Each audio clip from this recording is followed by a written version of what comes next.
So one of the things we want to think about is with our prosthesis, the foot or the hip might be a little bit forward.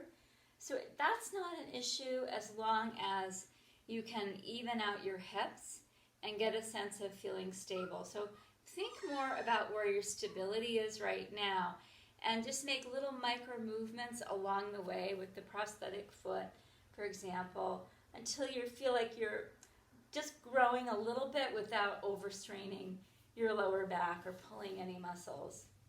The next thing is, if you're feeling a little wobbly and you are wearing your prosthesis, is to have the back of a chair or a wall that you can either turn completely to the chair or use one hand. I'm using my hand on the same side as my non-prosthetic leg.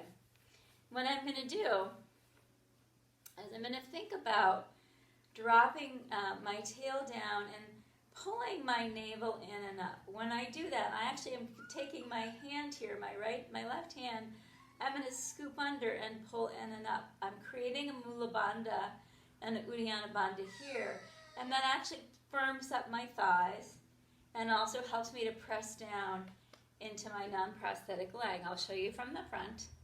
Let me just get this for you. There we go. Just notice just a little small movement.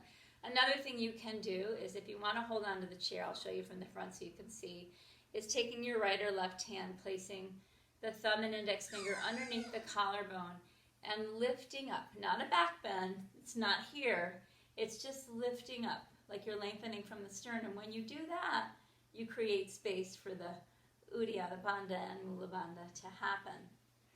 One of the things that can happen for us as amputees is there's a tendency for one hip flexor to be more lengthened and the other to be shortened, because when we take our steps, right, this might extend a little bit more, because again, the foot may or may not roll depending on what kind of foot you have.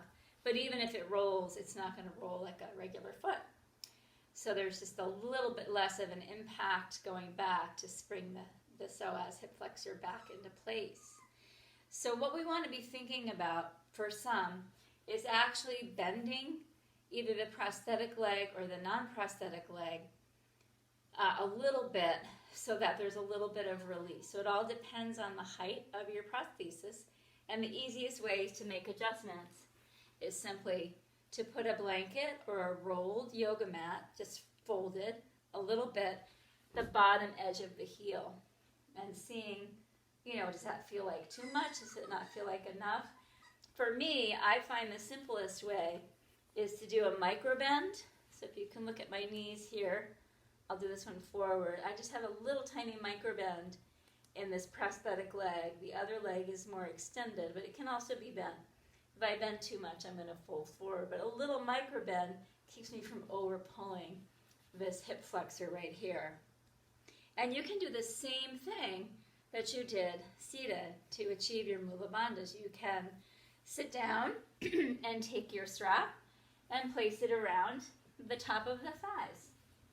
Okay?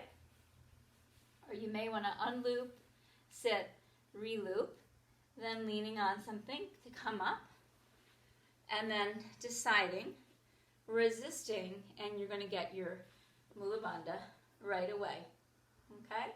So that's an option.